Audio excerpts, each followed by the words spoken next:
अस्सलाम वालेकुम दोस्तों, क्या हाल हैं? आज कोई मौका तो नहीं था वीडियो बनाता, मगर फिर भी काफ़ी फ़ोन आए। कुछ ऐसे फ़ोन आए जिसकी वजह से मैं मजबूर हुआ कि आपको वीडियो बना के इस पे कुछ थोड़ी-सी एक्सप्लेनेशन दे दूँ। आज जो वीडियो है, ये वीडियो 100 से मैं 102 नंबर वीडियो 100 सेकंड यानी कि है ये मेरी वीडियो। तो इससे पहले जितने भी हैं, मैंने उसमें आपको बड़ी एक्सप्लेन की है कि किस तरह आप जो है यूएसए के लिए वीज़ा अप्लाई करें और कौन से रीज़न हैं जिसकी वजह से आपकी एप्लीकेशन जो है वो एक्सेप्ट हो जाती है, या कौन सी मिस्टेक हैं जिनसे आपको बचना है। तो इससे पहले मैं आपको बता चुका हूँ बड़ी डिटेल से कि यूएसए का वीज़ा जो है ये दुनिया का सबसे इजी और सबसे आसान इसका प्रोसेस है। इसके लिए आपको क्या करना पड़ता है, आपने घर में अपने कंप्यूटर पे बैठ के एप्लीकेशन जो है, अपनी इन्फॉर्मेशन जो है वो उसमें आपने डालनी होती है।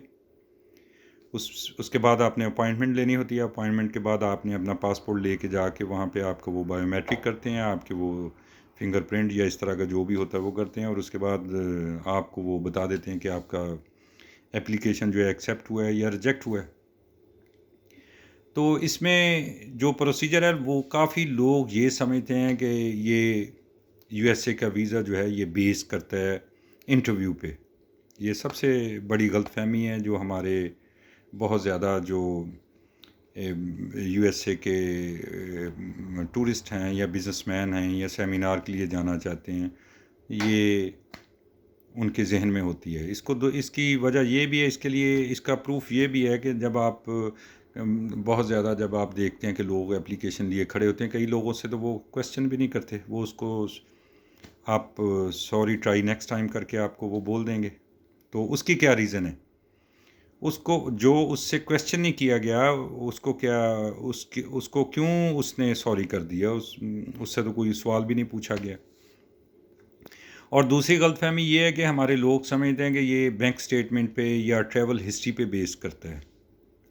तो मैं यूएस एम्बेसी में दुनिया में कहीं पे भी, चाहे वो यूरोप हो, वेस्टर्न यूरोप हो, या एशियन कंट्रीज़ हों, या ईस्टर्न यूरोप हो, वहाँ पे हर बंदा जो यूएस एम्बेसी में जाता है वो मिलियनर बन के जाता है, उसके पास पूरा फाइलों का पलंदा होता है।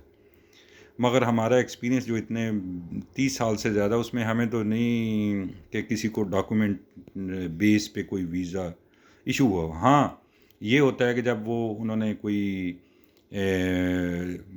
कहीं पे डाउट हो, कहीं पे उनको वो चेक करना चाहे, तो वो आपसे बैंक स्टेटमेंट मांग सकता है, या कुछ ऐसे आपके आपके वो क्वेश्चन क्रॉस क्वेश्चनिंग करके आपको वो पानी से निकाल के आपका असल जो है वो देखना चाहता है कि एक्चुअली आप हैं कौन।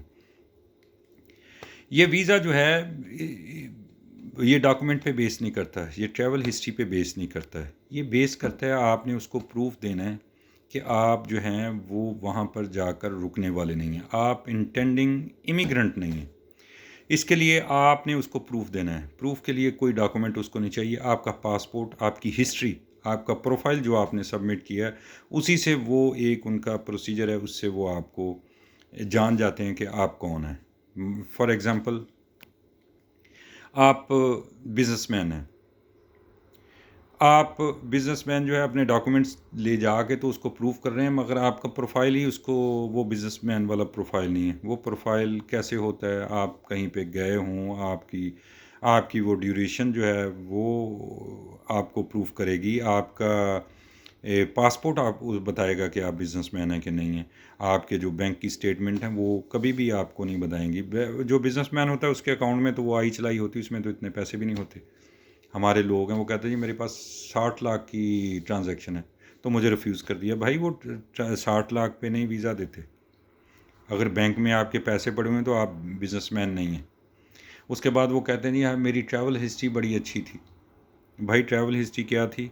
मैं इंग्लैंड गया, मैं ऑस्ट्रेलिया गया, मुझे रिफ्यूज़ कर दिया। भाई क्यों कर दिया? ऑस्ट्रेलिया में कितना रुके जी? 1 महीना। इंग्लैंड में कितना रुके जी? 2 महीने। तो आप कौन से बिजनेसमैन, आपकी कौन सी टाइज़ आप प्रूव करेंगे? टाइज़ का मतलब ये होता है कि आपका अपने मुल्क से बाहर रुकना बिल्कुल किसी भी हाल में, कोई भी हो, अच्छा हो, बुरा हो, मौसम हो, हॉलीडेज़ हों, एक बड़े शॉर्ट पीरियड के लिए तो आप जा सकते हैं 8-7 दिन के लिए, उससे ज़्यादा आप रुक ही नहीं सकते। आप टाइज़ को किस तरह प्रूव करेंगे? अगर आप इंग्लैंड में 2 महीने रुक गए, 1 महीना रुक गए, 20 दिन रुक गए, आप यूरोप में एक भी टूर जो है वो निकाल के दिखा दें, या जितने भी टूरिस्ट कंट्री हैं जहाँ पे tourist attraction and tourist million के हिसाब से आते हैं, वहाँ पे कोई टूर ही आपको नहीं मिलेगा जो 15 दिन से ज़्यादा हो। तो जब आप ट्रैवल प्लान बनाते हैं, आपके ट्रैवल प्लान से आपकी टूरिज़्म वो पूरी प्रूव हो जाती है कि आप किस किस्म के टूरिस्ट हैं। आप बोल रहे हैं कि मैं टूरिस्ट हूँ और आपने कभी कहीं पे गया ही नहीं। इसके बाद भी और काफ़ी एक्सपीरियंस है। अभी पिछले दिनों मेरे एक दोस्त हैं, दोस्त क्या, उन्होंने कॉल किया तो वो दोस्त बन गए। उन्होंने बताया कि भाई मैं गया हूँ, मेरे बच्चों को वीज़ा नहीं दिया। तो उसकी कुछ रीज़न थी। वो टाइज़ को जहाँ पे भी हिट करते हैं तो वो वहाँ पे रुक जाते हैं, वो तो नहीं देंगे वीज़ा, आप चाहे हज़ार दुनिया फिरी हो।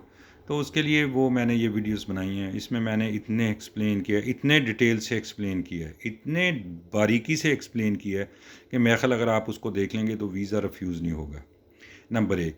नंबर दो, एक कॉलर हैं, उन्होंने भी हमें कॉल करके कहा कि भाई जी वो मैं उस कंसल्टेंट के पास गया, मैं उस कंसल्टेंट के पास गया। भाई जब आप मुख्तलिफ़ कश्तियों में सवार है, वो तो हमने तो नहीं सुना कई कश्तियों के सवार किसी जगह पे पार हो जाएं। हमारा तो यही काम है। अगर आपने आप हमारी वीडियो सुन रहे हैं तो किसी और कंसल्टेंट से बात कर रहे हैं, तो फिर आपको क्या फ़ायदा होगा? इसका तो फ़ायदा कुछ ना हुआ। तो हमारी अगर आपको ज़रूरत पड़े, सबसे पहले हम आपका केस स्टडी करते हैं, उसमें जो कमी होती है उसको दूर करते हैं। उसके बाद फिर हम आपको वीज़ा ऑफ़िसर के सामने खड़े करते हैं। ऑफ़ कोर्स इसकी कुछ फ़ीस है। फ़ीस के लिए वो पाकिस्तानी लोग हैं, वो तो पता नहीं क्या है, हमारे इंडियन भाई हैं वो इसमें देखें, कमेंट्स में भी लिखा हुआ है। अल्हम्दुलिल्लाह ये दूसरा साल है, इसमें काफ़ी लोगों ने जिन्होंने एडवाइस लिया या जिनकी हमने हेल्प की है, उसमें मोस्टली जो लोग हैं वो सक्सेसफुल उनका हुआ है। मुझे तो नहीं कोई भी ऐसा मिला कि जिसको कोई प्रॉब्लम हुई हो। तो अगर आपको ज़रूरत पड़े, अगर आपको अच्छा लगे कि हमारी वर्थ है, तो आप हमसे बोलें, हम आपका कर सकते हैं। उसकी थोड़ी सी फ़ीस होगी, आप फ़ीस पे कर दें। दूसरा, इस पे टाइज़ को प्रूव करने के लिए आपको जो है वो आपकी एक प्रोफाइल जो है ना, वो आपको करेगा। अगर तो आप समझ लेंगे मैं जाऊंगा और बड़ा चालाकी से इंटरव्यू में उसको मैं ये कर लूँगा, तो वो चालाकियाँ होती तो वो इंडिया पाकिस्तान सारा उनको बातों में हमें कोई हरा ही नहीं सकता। ये आपका प्रोफाइल बनेगा आपके पासपोर्ट से, आपकी ट्रैवल हिस्ट्री से, आपके एटीट्यूड से। वो जो आपकी प्रोफाइल में से वो उसको सब मिक्स करके जब वो आप उसके सामने आ जाएंगे कि आपका एक्चुअल है क्या, उसी से होगा। जब आप जाएंगे तो वो आपसे कुछ बातें करके आपको पानी से निकाल के आपके आपके सामने खड़ा कर देगा, जी आपको दे रहे हैं या नहीं दे रहे हैं। ये एक इजी, आसान और बेहतरीन रास्ता है। इसके लिए आपको कोई ये नहीं कि भी वो भाई है कि मैं आपका गारंटी से वीज़ा लगवा दूंगा। मुझे 32 साल हो गए ये काम कर, मैं आज तक किसी को गारंटी से नहीं वीज़ा लगवा सकता। हालांकि अल्हम्दुलिल्लाह आज तक जो एप्लीकेशन दी है रिफ्यूज़ नहीं हुई। हमारे पास इतने इतने बार रिफ्यूज़ लोग आए हैं, हमने उनकी भी वो उसके केस को स्टडी किया, उसमें से निकाला क्या प्रॉब्लम क्या है, उसके बाद हमने सबमिट किया, तो अल्लाह ताला ने उसमें हमें कामयाबी दी। तो ये सारी अर्ज़ मारूज़ थी। अगर आपको अच्छी लगे तो अल्हम्दुलिल्लाह आप आएँ, हम तैयार हैं। अगर नहीं भी तो आप वीडियो देखें, उसमें से आपको पूरी इन्फॉर्मेशन मिल जाएगी। अगर कोई कमी हो या आपको कोई समझ ना आई बात, तो आप मुझे कॉल कीजिए, मैं इंशाल्लाह आपको जवाब दूंगा। अगर आपको किसी गाइडेंस की ज़रूरत है, वो हम करने के लिए तैयार हैं। अगर आपको हमारी सर्विसेज की ज़रूरत है, हम करने को तैयार हैं। और ये एम्बेसी कब खुल रही है, तो ये तो आप उसकी अपॉइंटमेंट में आपको पता चल जाता है ना कि ये कब हो रहा है। हर कंट्री का अलग है, कहीं पे तो वो बंद ही नहीं हुई अभी। यूरोप में तो यूएस एम्बेसी काम कर रही काफ़ी कंट्रीज़ में। तो इंडिया पाकिस्तान में भी मेरे ख्याल सितंबर में ये अपॉइंटमेंट मिल रही है B1 B2 वीज़ा के लिए। तो ये सारी दरख्वास्त थी आपसे करनी। इंशाल्लाह जल्द मुलाकात होगी आपसे। दुआओं में याद रखिएगा। अस्सलाम वालेकुम।